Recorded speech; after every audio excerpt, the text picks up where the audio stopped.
Hi everyone, I hope you can hear me. We are streaming live on LinkedIn for our Preoptima webinar today. So thank you so much for joining. Hopefully we'll have people streaming in quite soon, but since we only have an hour, we've got a fair bit to get through. So I'll go ahead and introduce the topic. So today we're focusing on how much carbon we can save by optioneering the structural grid.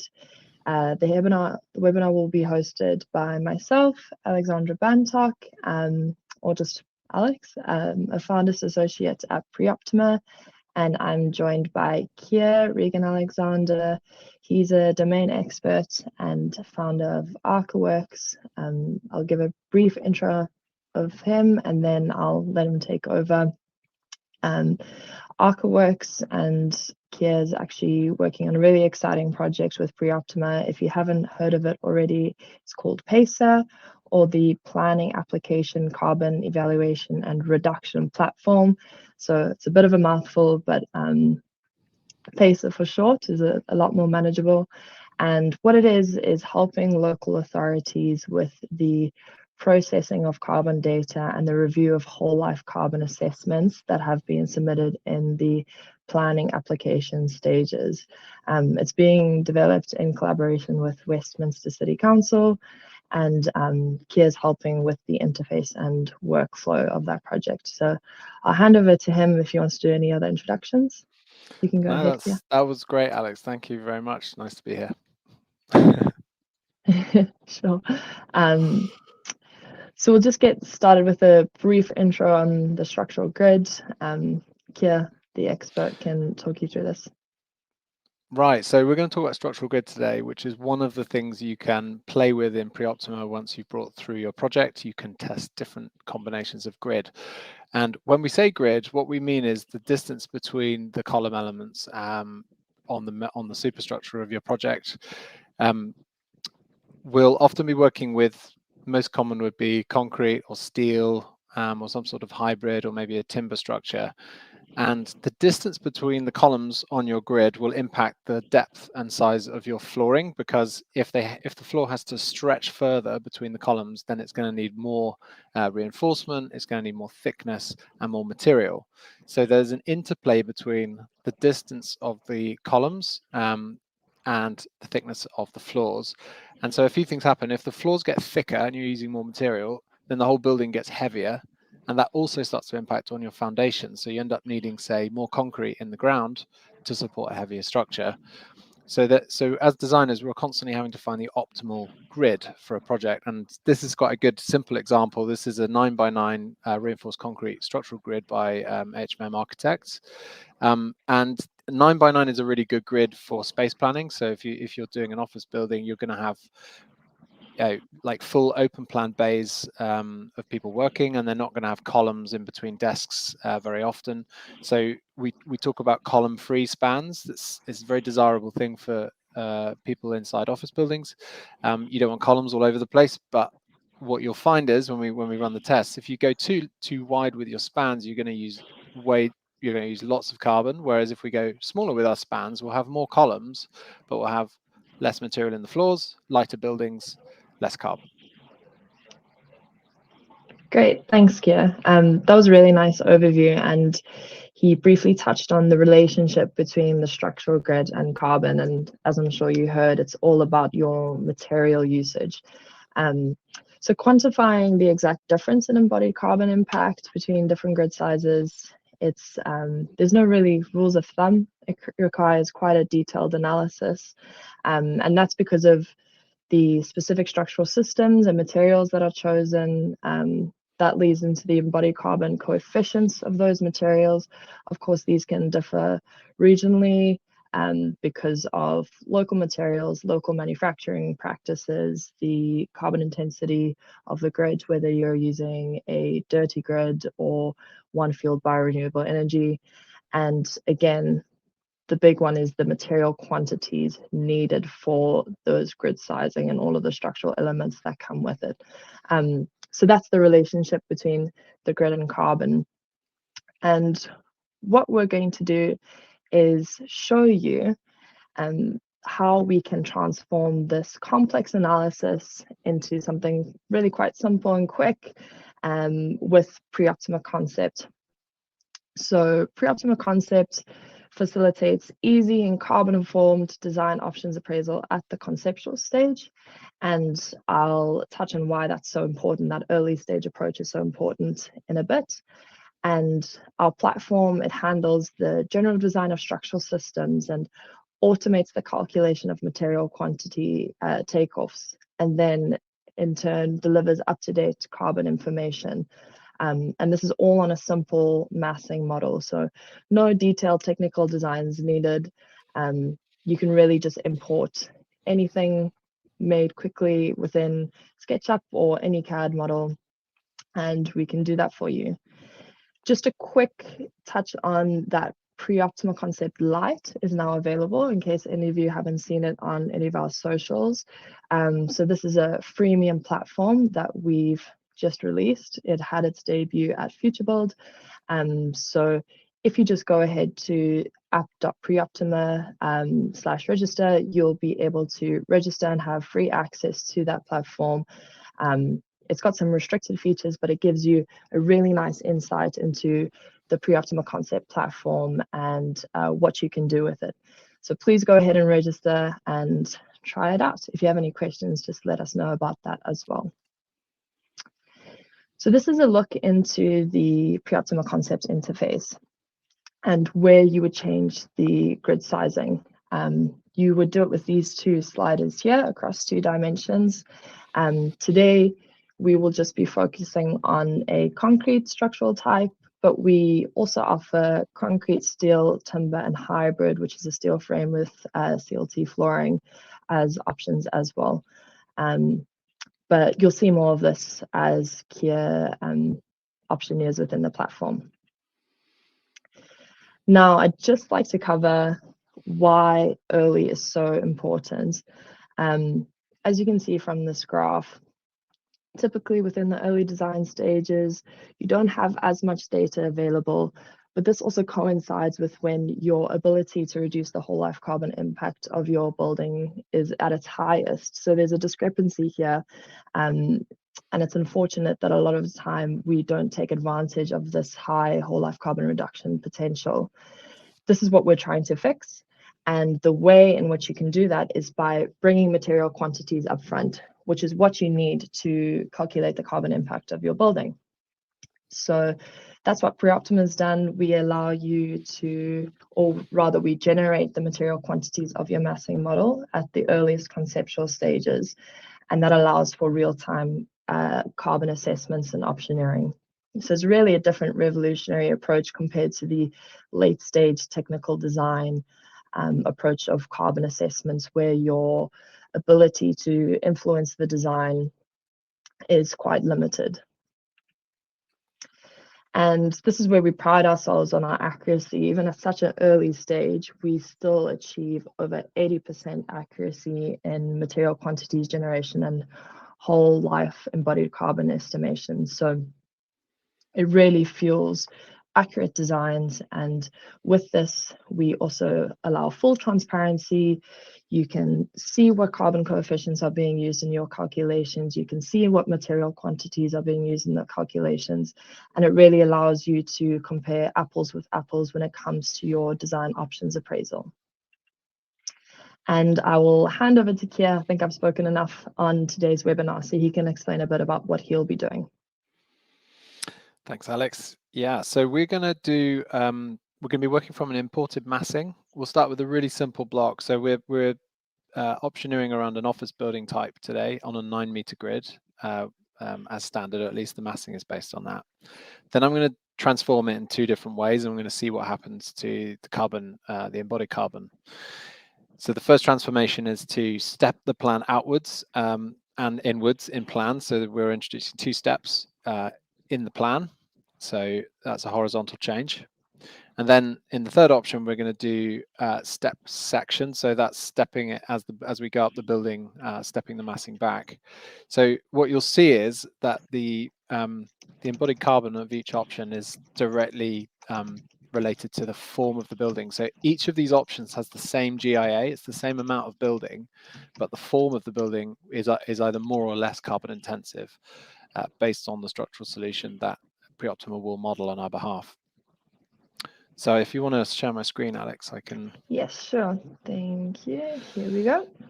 Yeah, so this gives you a sense of how I'm working with Preoptima. I would do a simple massing model. Now, this works in Rhino or Revit from Revit Mass, or in this case, SketchUp.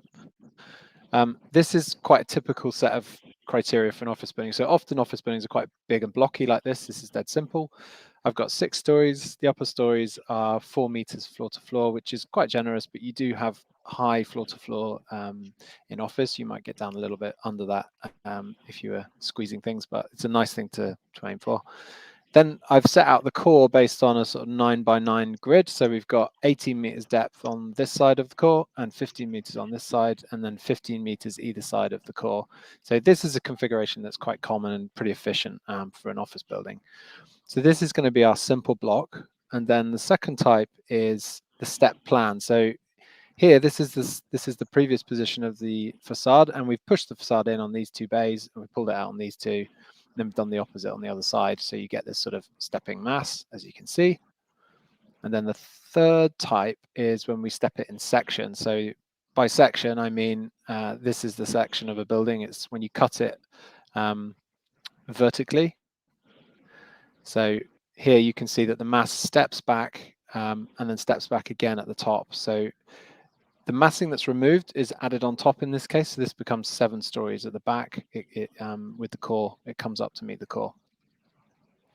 So what I've got on the right-hand side of my screen is a spreadsheet that I've created just to track what's happening between different grid options that we're going to do. And so we're calling the sort of basic block simple block. Then we've got plan stepping and section stepping. And then we're going to fill out the carbon intensity for these grids on this chart. So I've done 2 of them already because I thought it wouldn't be that entertaining to watch all of these being filled out. But we'll do this central column together. So what you can see already is for a 6x6 grid in concrete for a simple block, we're coming in at around 739 kilograms of carbon emissions per square meter of the building. Now that is the upfront carbon, which is modules A1 to A5. This is quite a high number. By the way, in terms of assumptions, we are saying it's a simple precast facade. In all of these options, we're always modeling 35% glazed ratio. There's no basement in the options. We are modeling the foundations based off a clay ground condition, which is what you find in London. And we're going 6 stories plus a pop-up for the plant room and core. So what you see is as you increase the grid, the carbon intensity is increasing. So you can see that on this chart. So we go from something like 739 on a 6x6, we go all the way up to 900, nearly 950 on a 10.5 by 10.5. Now 10.5 is about as far as you can stretch concrete. 9x9 is often considered an optimal point, beyond which you start having to really overcompensate with the amount of concrete you need in your floors to support it. But you can see there's a very clear relationship here between small grid, less carbon, big grid, more carbon. And when we add a bit of complexity in the form of a stepping section, you do see that number increase, albeit it's very modest. And in fact, when you get up to the bigger numbers, that actually goes away. So I think that's kind of interesting. But what we're going to do is we're going to model this one, and I've got it in here. This is ready within the Preoptima interface. Just to show you how we can see these options side by side in Preoptima, we have the basic plan here, the step plan and the steps section, and we are going to be editing the steps section. So I'm going to open this one up from here.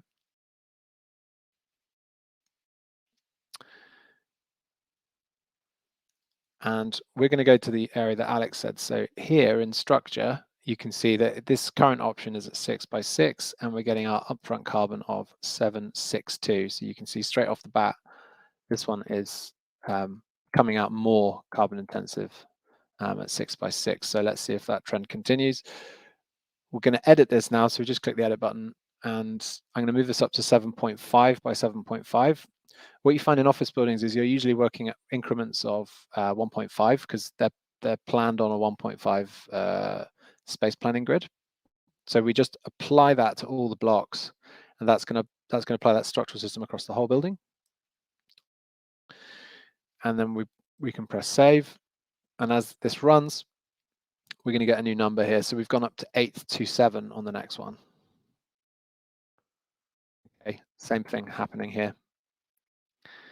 Next, we're going to do an idea where we keep it at 7.5 in one direction, but we're going to increase the span to 9 meters in the other direction. Apply to all blocks, save. And we've gone up to 894 here.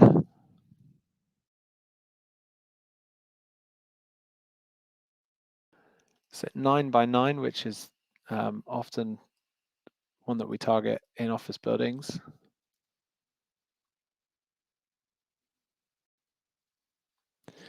.903, so we're breaking 900 now. And then we'll go all the way to 10.5 by 10.5. And just to show you quickly, this is where you would check, if you want to flip this to steel or timber or hybrid, you would do that here. The lateral system is going to be concrete, which is the lateral system is the thing that stops the racking and stops the structure doing that essentially. Okay, save, and we've gotten up to 973. So this is the most carbon intensive of all of the options I've tried today. So you can here is the new chart, and you can see that in all cases the stepped plan has come out more intensive than the step section, which I actually was quite surprised by. I think that's I think that's kind of an interesting result. But there is a very consistent increase of carbon with grid, which I think is an important thing to think about when you're planning an office building. And now I'm going to come over here, and over here what I've done is I've got averages across all of those typologies. So I've just averaged the carbon intensity for each typology, and just seen how the average for different shapes goes up as we go from a 6x6 to a 10.5 by 10.5. Now the GIA on all of these options is 14,868. So I can work out the total carbon emissions by just going from it's not a square meter, sorry. I'm going to delete that. That's what it should be. So this is just purely carbon emissions. It's not normalized here. This is the normalized per square meter area. This is for the whole building. And we can see that if we take off the most carbon efficient number from the least carbon efficient number, there's a sort of maximum saving from 10.5 of nearly 3 million kilograms of carbon dioxide, which is a pretty big number. And that represents something like 21% saving as a factor of the largest one. So that's quite if you were starting on a 10.5 grid and you're trying to go column free, you're going to get potentially massive savings if you reduce down your grid. Now, clearly, at a certain point, this becomes undesirable to a client. They're not going to be able to lay out their office. They might not be able to lease it, and you're going to have those sorts of conversations. But this is a really good way of giving a client an illustration so they can really understand, okay, we want to hit this. This feels like, say you land on like a 7.5 by 9. You know how much better you've done than, say, where you started, so you can measure the percentage saving on each one. So we're going to do something else here. We're going to just work out what this 3 million would be as an equivalent. I think it's quite hard with carbon to actually picture it. So this is a cool website where you can bring in your carbon data here, and we can convert it into other forms. So here, these are kilograms, just checking that is correct. And here we can see what the equivalent would be. So that's the equivalent of nearly 50,000 trees grown for 10 years, which is a lot of trees. There's, what else have we got? 690 gas-powered passenger vehicles in 1 year. Wow. So these are some pretty big numbers. So yeah, that's the kind of the conclusion. We could spend more time going over them, and playing with different structural types, but want to keep it simple. So hopefully that's a nice conclusion, and everyone understands what I did there. Yeah, thanks, Keir. I'll leave that up for a little bit just while I speak over it, so people can have a look at those numbers and see how they compare. But as you can see, how quick and easy that was for Keir to do. Obviously, some of that was pre-populated, but just say with one option, 5 different grid spans or grid sizes within the space of under half an hour. He has a lot of data that he can now use and deliver to stakeholders for any decision making and debating between those different options, which will suit the functional requirements of the buildings. And like he says, you can go and try it with structural type. You can see all of these other parameters here as well.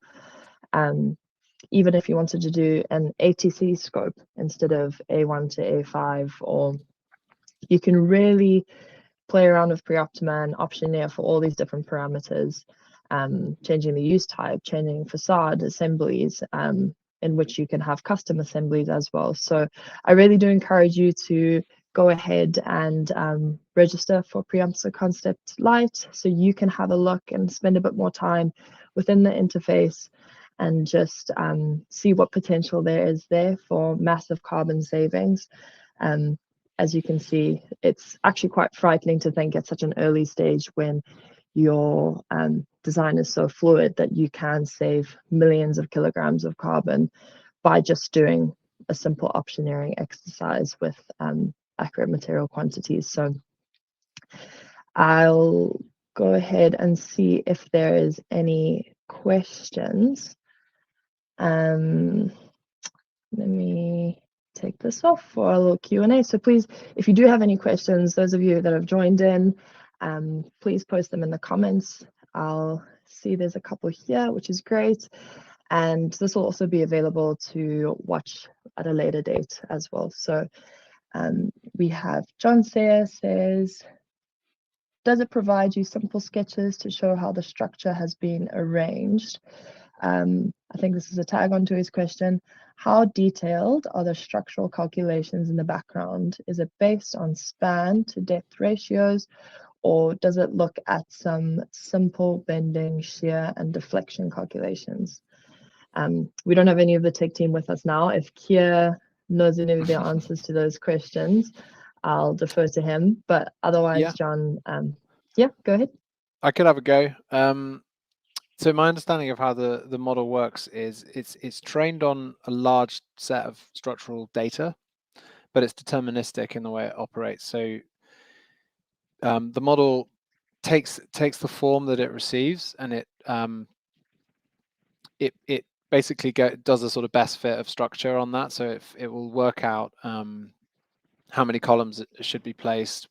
It then sizes the floor based on the spans, and I think things like deflection and you'll have seen that there was loading was one of the criteria that you can input in Preoptima. So those are all factored into that calculation, and you're getting a result which has considered the number of columns, the depth of the floor, and the resulting foundation requirements in terms of the building weight, and that's sort of calculated in a deterministic way.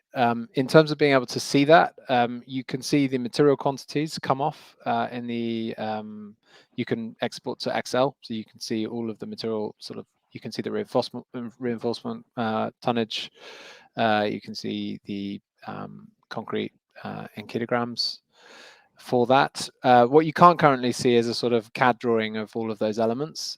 We are actually working on a summary report that will help to make more transparent how that calculation is actually done. I think that's the feedback we've had from quite a few users, which is that it's consistent, it seems to work, and the numbers are aligning with what they're expecting or other benchmark data that they have. But they would really like to see, okay, well, what size did you make the floors? How deep were they, and how many columns did you need? So that's coming. But hopefully that answers your question. Yeah, thanks, Keir. We also have a Preoptima Knowledge Hub for any users that has detailed information on all of the assumptions made within the calculations. So a broad overview of assumptions is for light users, but if you're a paid user, you get access to the in-depth structural assumptions. Pardon me. So I hope that helps, John. And it doesn't look like we have any other questions, so hopefully that means Keir and I did our jobs very well. But if you do have any questions, please feel free to email either of us, or you can also email info@preoptima.com. We'd love to get back to you. Love to hear your feedback as well on the webinar. We are hoping to do a few of these, so keep a lookout. Maybe on a monthly basis, we'll see with that. I've got one more question. Sorry, I'll put this in, slot this in before we close off. So, Irakli Ratiani says, does it also take into consideration the effect of insulation and shading while calculating the operational carbon?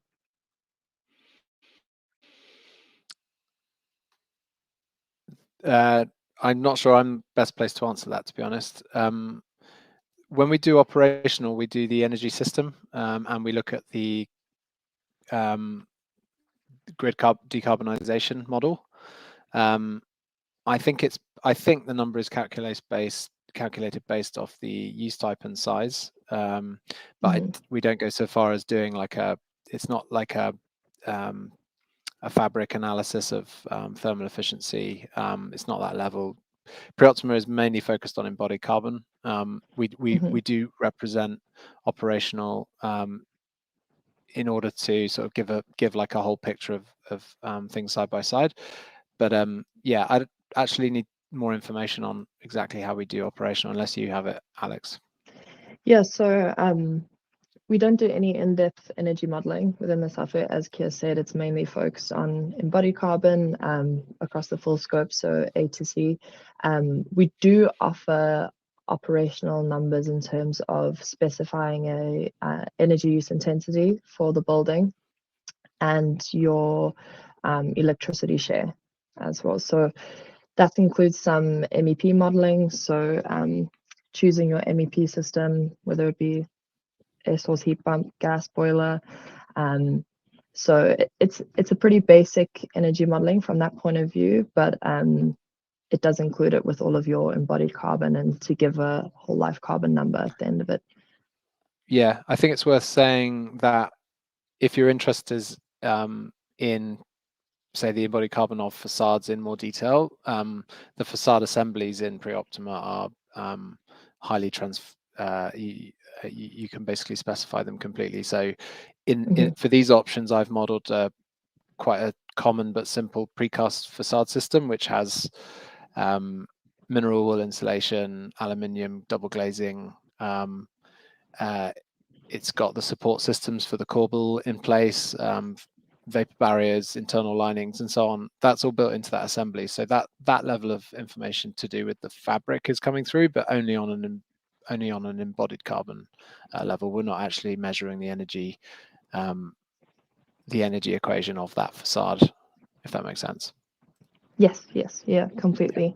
There's if you want to go check out on our page, our co-founder Jay did a post showing all of the inclusions for facade assembly on a traditional embodied carbon assessment versus all the inclusions in our Preoptima assessments, and shows that just leaving out the small details actually misses quite a significant embodied carbon impact number. So you can go and check that out as well if you'd like. So now that is officially the end of the comments. So thank you for those couple of comments there, and hopefully we will hear from some of you either through LinkedIn or on email. So thank you so much to everyone for joining. Thanks, Alex. Keir. Cheers. Thanks. Bye-bye. Bye.